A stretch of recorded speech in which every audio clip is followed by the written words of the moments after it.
Hey guys, it's Sam, and this is Top 5 Wednesday. If you are new to Top 5 Wednesday, I will leave a link to the Goodreads group down below for topics and such. This week's topic is favorites that we would like to revisit, so things we'd like to reread or rewatch, or however you want to take it. This is just about revisiting favorites. This is something that I think about often, but not something that I do often. I am not a really big rereader. I used to be. When I was growing up, I would just reread like the same series, it being the Enid Blake series. I know a lot of people used to reread Harry Potter a lot.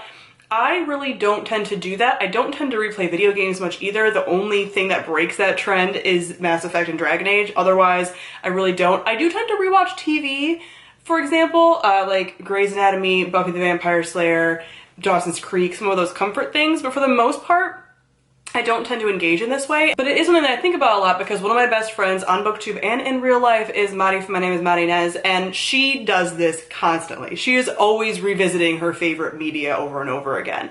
And she almost like talks me into it by talking about her own experience with it, but it's just very polar opposite of what I tend to do. But these are 5 books that I actively do want to revisit. So the first one is one that you probably knew would be on this list and one I've actually already revisited before, and that is the Night Circus by Erin Morgenstern. I read this in physical copy. I have since listened to it on audiobook, and I plan on doing that kind of as like a recharge because it is my favorite book of all time, and I just plan on doing that every once in a while to kind of like pep up my step a little bit. And it's a book that you will just discover new things about the more that you read or listen or whatever, so it's something that I just don't feel like would ever get old for me. Number 4 is Uprooted by Naomi Novik, and this is very timely because I'm currently, as I'm filming this, reading Spinning Silver, and it just makes me want to reread Uprooted again. I just love Uprooted. I love her stories, I love everything about what she does, and it just makes me miss my characters from Uprooted.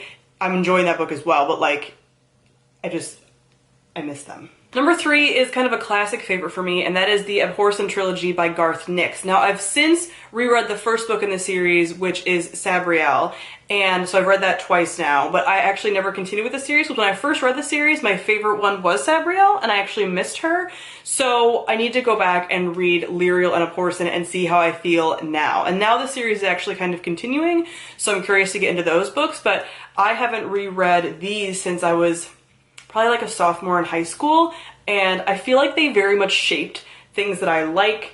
My dark, twisty aesthetic love, I feel like, comes from this, so I want to re-explore that again. Number 2 is actually happening very soon, and that is the Grisha trilogy by Leigh Bardugo.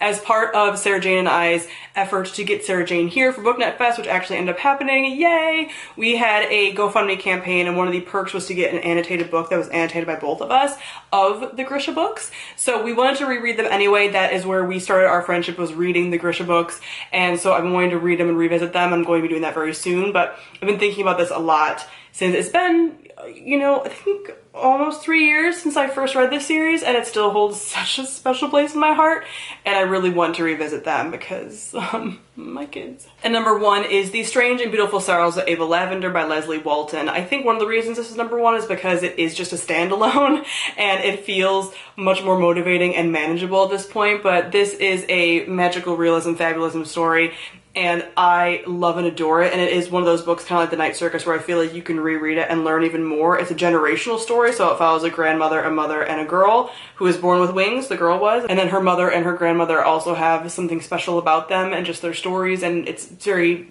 a whole generational thing, and I loved it when I first read it, so I definitely think that going back and exploring it more would give me even more to chew on with it. So those are the favorites that I want to revisit. Comment below, let me know some favorites of yours that you want to revisit soon. So thank you all for watching, and I'll see all of you guys soon. Bye!